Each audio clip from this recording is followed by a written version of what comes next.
Hlongwane, please introduce the facilitator for the session.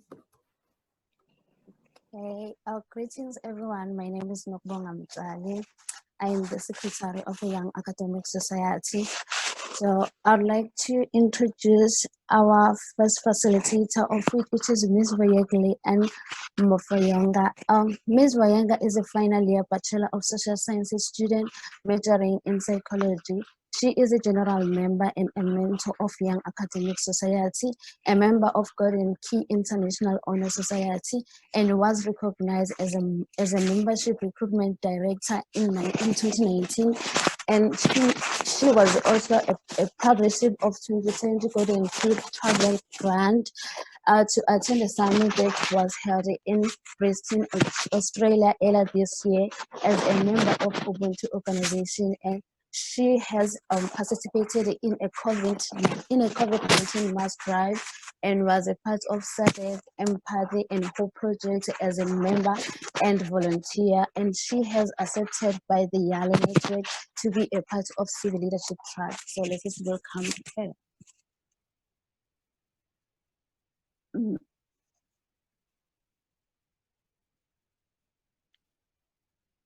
Thank you very much, everyone, for the very kind introduction. My name is Vongai, and I'm going to be the facilitator for today. Today's first session is going to be the introduction to consent.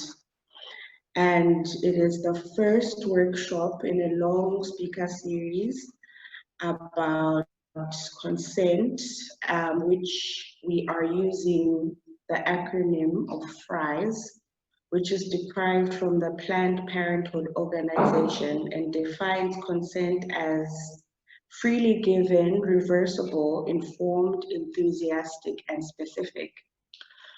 So as a society that is engaging in building holistic individuals and leaders and people who are able to just use their maximum capacity, we want to encourage the idea of being able to have the right idea about consent and what it means to be involved with other people in a respectful context. So we see that this is very relevant as we are university students, and it's very easy for messages and relationships to get misconstrued in a way that could end up being detrimental to our fellow students.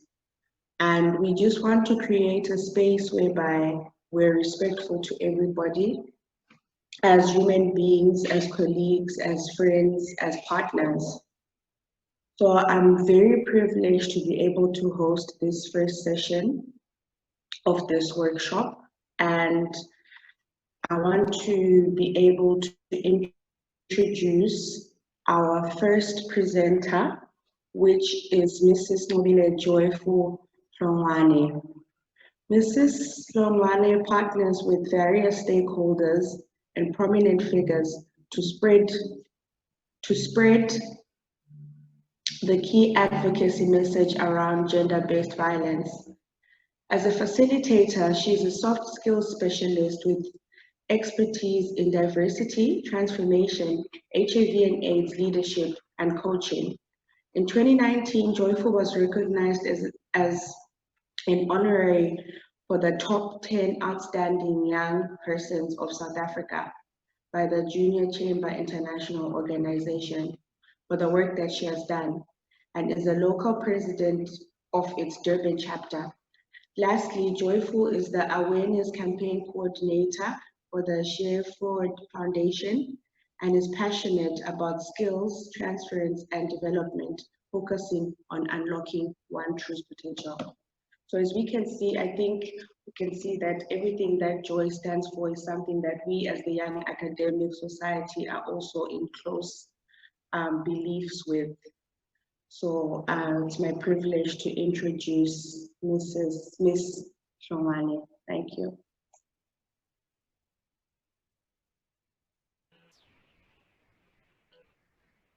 Good afternoon, everybody. Can you all hear me? Yes, we can hear you. Thank you very much for that lovely warm welcome and the beautiful introductory. Yes, my name is Joyful Hlongwane, and unfortunately, I'm not married yet. I'm just Miss Hlongwane.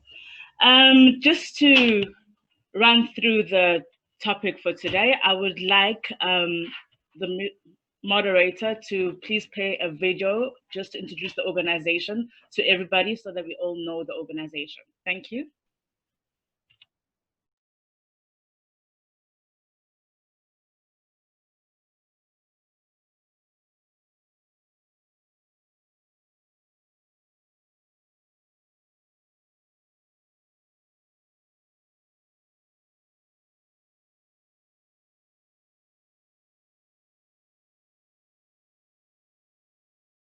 That was the day that my dad and I was getting raped from 4 men.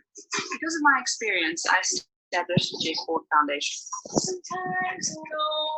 Over the last 9 years, the foundation has grown from strength to strength, educating, supporting, and creating awareness to empower rape survivors. As a survivor,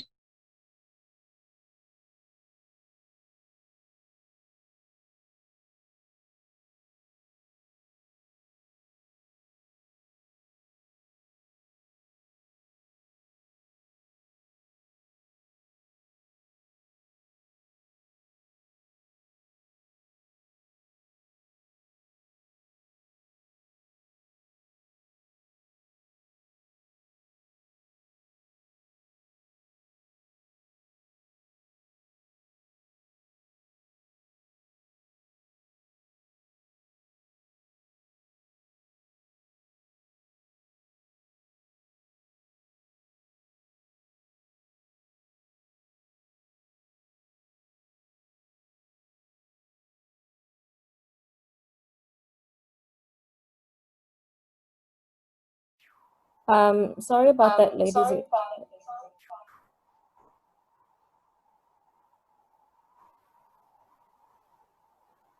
I just want to verify, Joy, is there any sound on your side?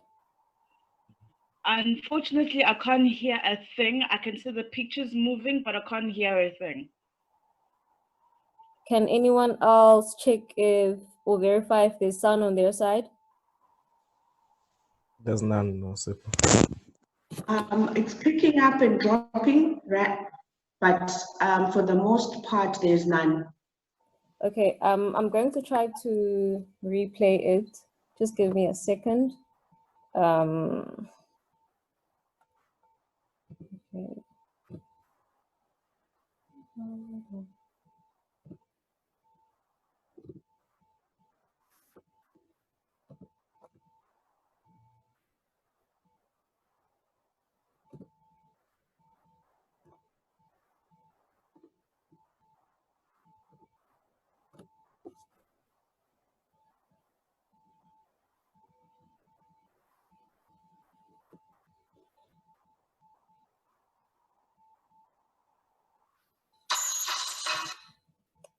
Okay.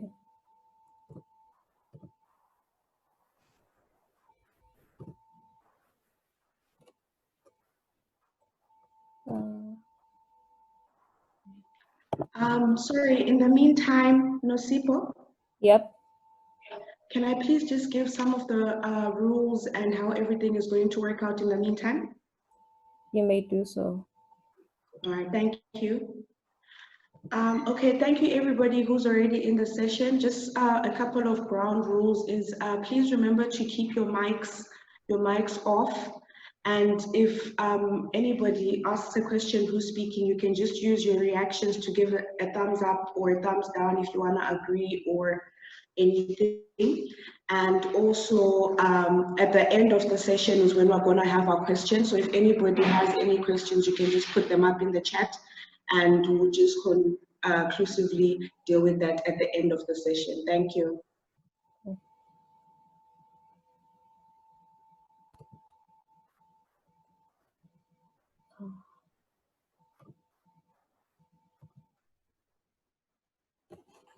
Hello, hello, hello. Okay, I'm going to try to play. Please just verify if it's playing or not.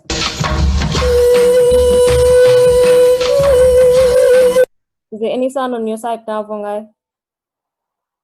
Yes, it's playing now. I just sent it's playing now. Okay, yes, cool. you can hear it now. All right. 02 03 2008, the 2nd of March 2008. Those are my numbers. Those are numbers that have changed my life. That was the day that my dad and I were attacked, and I was gang raped by 4 men.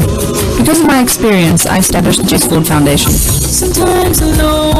Over the last 9 years, the foundation has grown from strength to strength, educating, supporting, and creating awareness to empower rape survivors.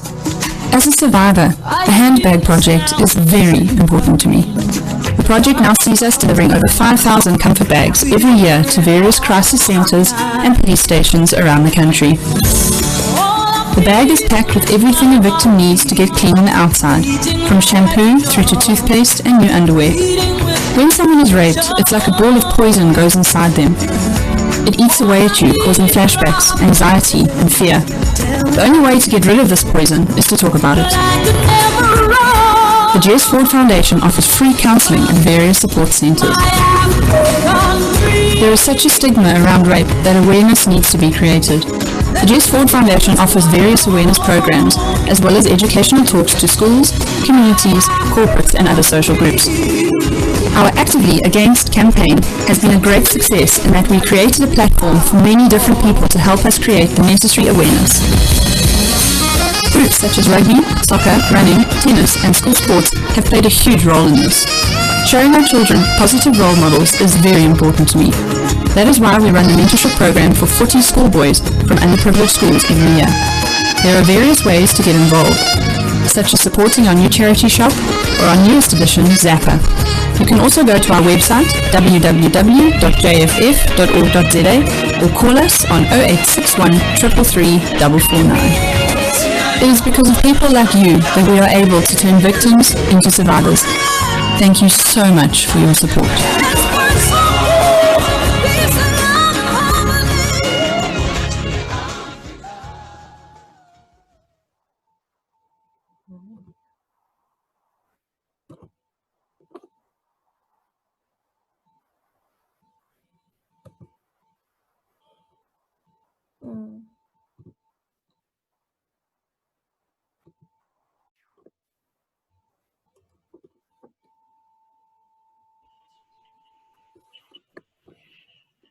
The topic for today is fries anyone. So yes, my name is Joyful, and as I've been introduced, my surname is Hlongwane. So this is a very interesting topic. I'm sure everybody in this group understands and knows what fries are. I'm talking about the fast food. There are standardized cut fries, there are waffle fries, there are French fries, there are curly fries, there are chips, slap chips, there are sweet potato fries, there are crinkle cut fries. I can name the list and the list can go on. But when we're talking about fries in this particular context of understanding what consent is, we're looking at something very, very different. Let's go to the next slide and see.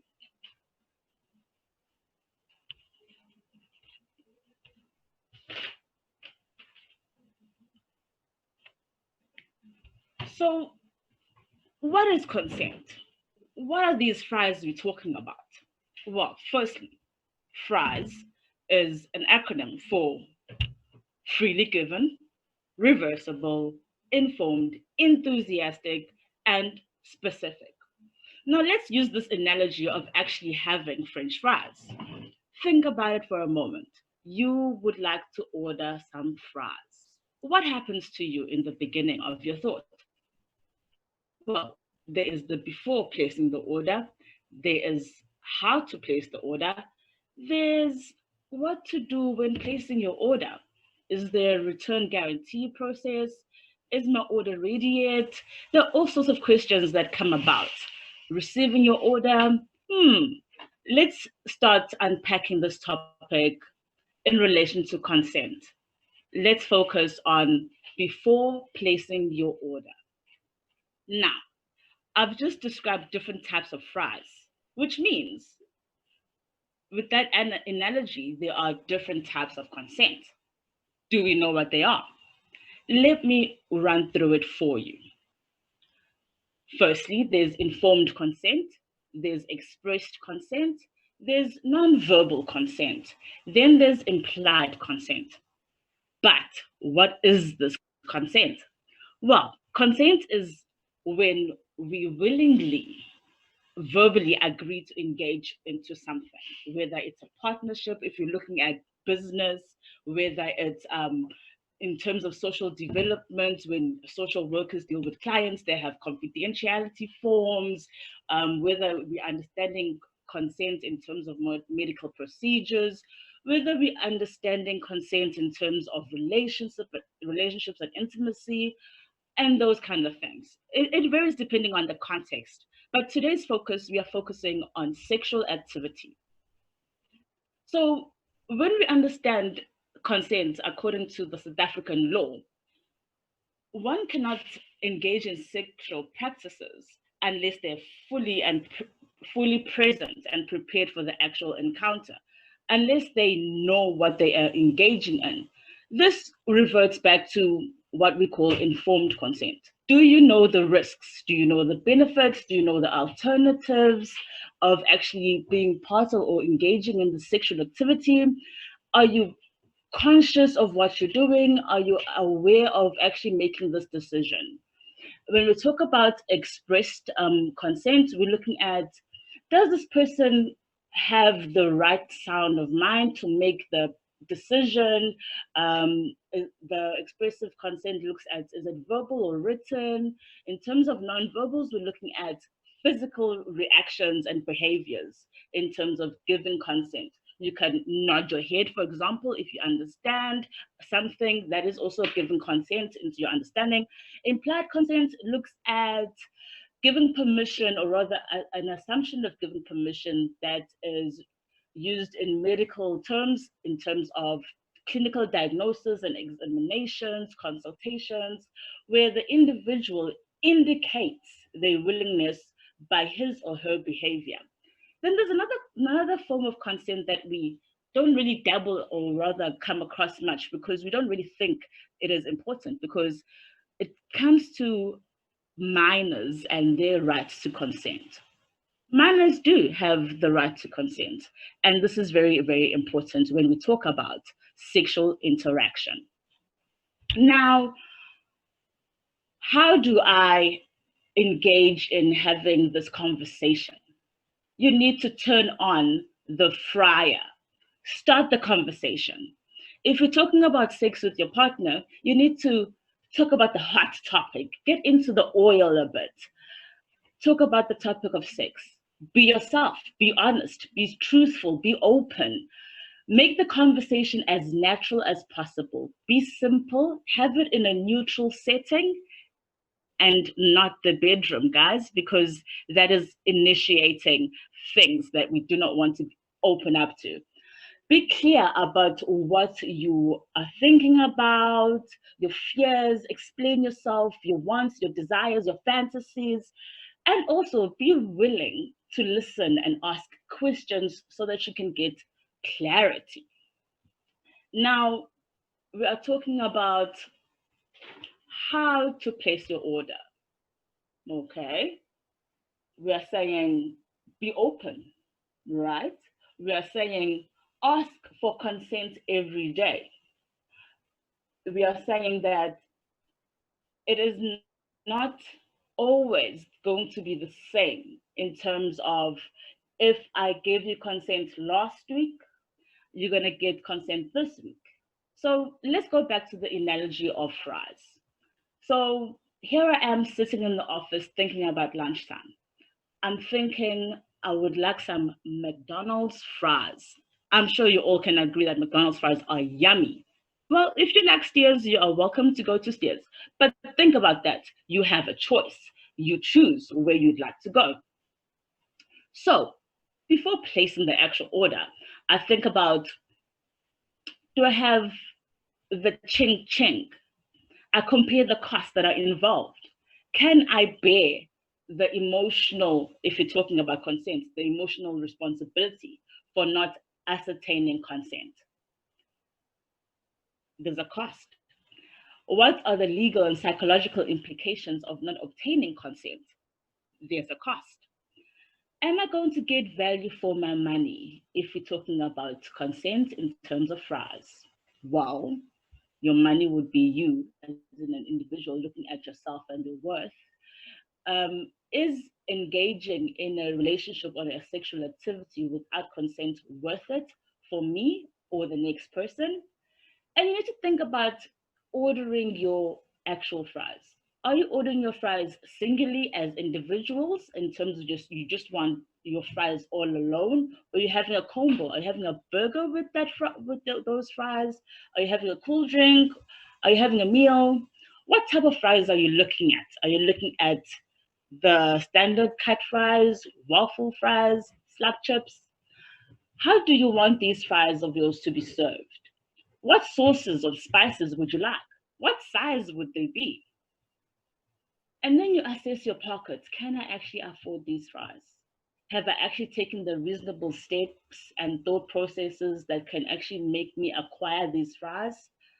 What does the next person's role in the situation of me getting fries play? For instance, so I want to have these McDonald's fries, right? I'm sitting here with my colleague Mandisa. I'm thinking Mandisa and I can share these fries. Did I ask Mandisa if she wants these fries? Maybe I haven't had the conversation. So you need to have the conversation. It may be difficult, but it has to be had. Before placing that order, you need to check out all your options. What is driving or motivating your need to place this order? Is it peer pressure because everybody else is having it? Is it because everyone else is ordering and I have a fear of missing out? Or am I being pressured to order these fries? Am I power hungry because I want to show off that I'm also moneyed and I can also partake in ordering fries? Or am I being groomed to order these fries? Is it anger or frustration that I have within myself that is driving me to have or want or need or demand to have these fries? So what is happening internally for me to actually want these fries? Also, another question we can ask is, how do I want to complete my order? Do I want to order online? Okay. Do I want to pick up? Is it going to be delivered to me? Let's say I would like to pick up, all right? So then I need to understand that I can complete and pick up my order at any participating restaurant, McDonald's, okay? And I need to understand that when I arrive at the participating chosen restaurant, I need to check in, choose how I want to pick up and place my order, and pick up, or whether it's inside or outside or drive through. And I need to also be aware whether or not I can change my mind. And then obviously there's a process. I need to wait for my order to be ready. How long does it take for my order to be prepared? Am I willing to wait? What are my boundaries? Yes, there are a lot of questions to consider because I'm ordering fries, guys, but think about it, yes. Will I get change if I give too much? Or will I be incriminated if I don't have enough money? What is going to happen to me? How do I react in response to the challenges I might face? Do I even know the challenges that I might face? Now let's take the term fries and understand it in terms of gender-based violence and consent. If a person cannot consent due to the fact that they are not aware of what is going on, due to the fact that they are unconscious, due to the fact that they are under the influence of alcohol or drugs, then you are committing a crime. This is a sexual offense. So we need to understand that no means no. Even if the person is quiet and giving you a smile, even if the person is kissing you or has been vibing with you, no means no at any given point. What we want when it comes to sexual contact, we want an enthusiastic yes from both partners. Next slide, please.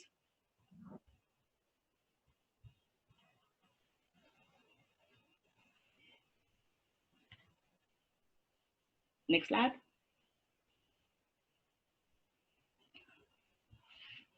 All right, I will continue while the slide comes back. Thank you for that. So, what is not consent? First, there are simple things that we need to understand. Unwanted conversations, harassment, threats, that's not consent. If somebody is approaching you to have an interactive conversation, basically you need to think about it this way. If two individuals are coming together, there needs to be an agreement, a welcoming communication that says, I acknowledge you, I see you, and yes, you are allowed into my hula hoop. But if that isn't there, that is not consent.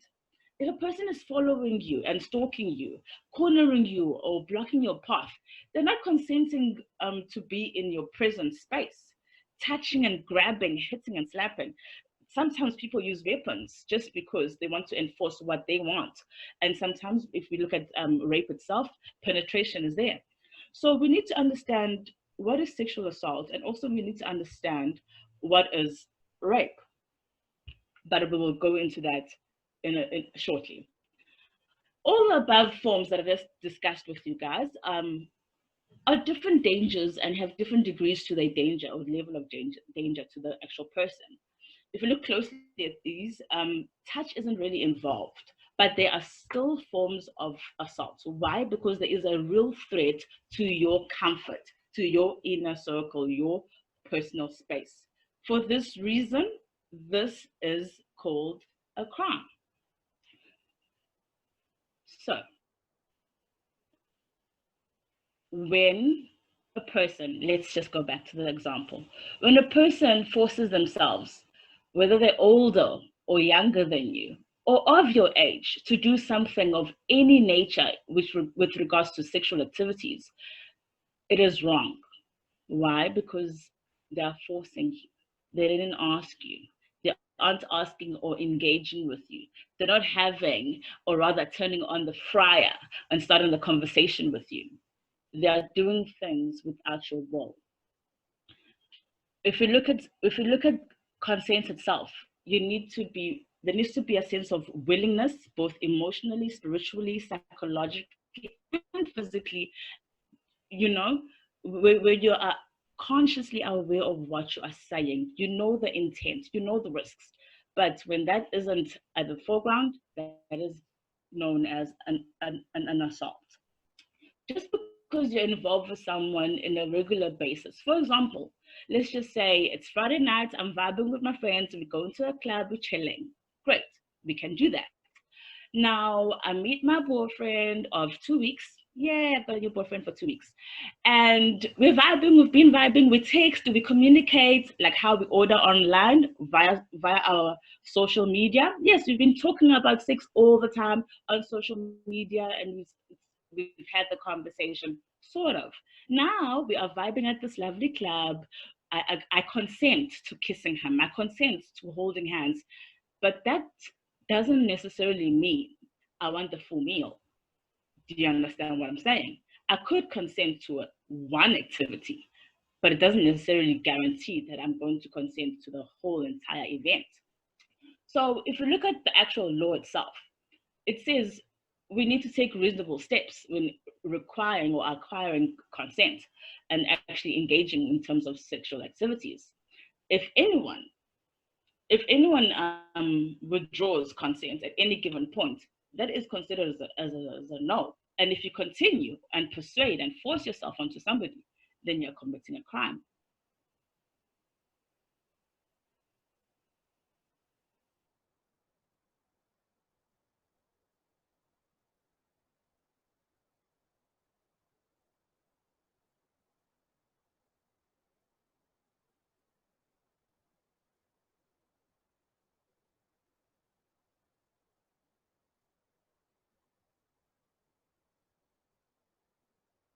Range from unwanted sexual contact, including fondling, inappropriate touching, to life-threatening attacks, rape, and many other, for example, penetrating in one's mouth, vagina, anus, or the use of drugs to facilitate the actual sexual assault. there are many myths associated with this, because people assume that a sexual assault requires a person to be battered or bruised. A sexual assault may leave a person with outward signs that show that a criminal offense has actually happened. But we also get emotional scars, and those cut deeper than anything else. So these are the questions that we need to ask ourselves. Are we fully prepared to make this order? Do we understand what is required of us to make this order? So before you embark on purchasing your fries, understand this: you have a choice, and you are allowed to say no at any given point. You can say yes in the beginning, and then realize, actually, I changed my mind. I do not want my Happy Meal to have fries. Actually, I don't want to partake in this Happy Meal at all. You can withdraw, and nobody can hold that against you, because this is your rights. And it's important to understand our rights over our bodies and our rights when it comes to consent. So if you are ordering online, there's always this lovely click button that we press that says, is there a return guarantee? For example, if the product that we're purchasing comes to us and it's damaged, what do we do then? Now think about it in the same context of actually engaging in sexual activity. Is there a guarantee that the next person wants to participate in a sexual activity with you? There isn't. And we should be okay with that, because that is life. There are certain things that we are guaranteed, and there are certain things we aren't guaranteed. And just because you're with someone, it doesn't mean you have power or ownership over their body, regardless of how long the relationship has been. Even if you are economically stronger than the next person doesn't have the right over your body just as much as you don't have the right over their body. Now, I would like to ask the group if there are any questions.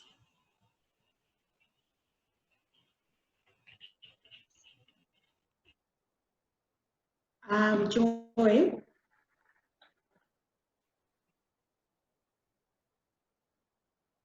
Joy. Hello. Yes, we did have a few questions that were sent through during the survey. I don't know if I can just pose those to you now, but then we also want to encourage people to send through any more questions on the chat if they have anything to ask. But if I'm just to pose the ones that we got before, the first one that we had said, sometimes no means yes, and yes can turn out to be a no. Is there something wrong with the English language or something? How does it work? Because often no means yes, but rarely a yes can be a no. But most times a yes means yes. I know there's a lot of back and forth, but yeah, that was one of the first questions. All righty then. May I just, there are so many yeses and nos in that sentence. Yeah. Type it out on the chat. Beg your pardon? Did I try and type it out on the chat? No, it's fine. I got you. Okay, all right. I got you. Let me post it for everybody who might want to see. Okay, no problem. All right. May I respond now? Yes. Perfect. Thank you. So we need to understand, what are we talking about? Because if we look at the African language, I'm going to go back to isiZulu. In Zulu, when you are asked if you want something, okay? So let's just put this example of, would you like a cup of tea? Ungathokozela yini inkomishi yetiye? Ungathokozela itiye is the question. And the answer would be, for African people, most of them, which confuses me all the time, what I would expect is yebo ngiyathokozela. But sometimes you can get cha ngiyathokozela. which sometimes you're like, you actually want the tea or you don't want the tea. And that is where the confusion comes in, because in different languages, you start your sentence with a no. For example, if we're talking about the weather, we can say, hey, kagashisa namhlanje. But it is hot.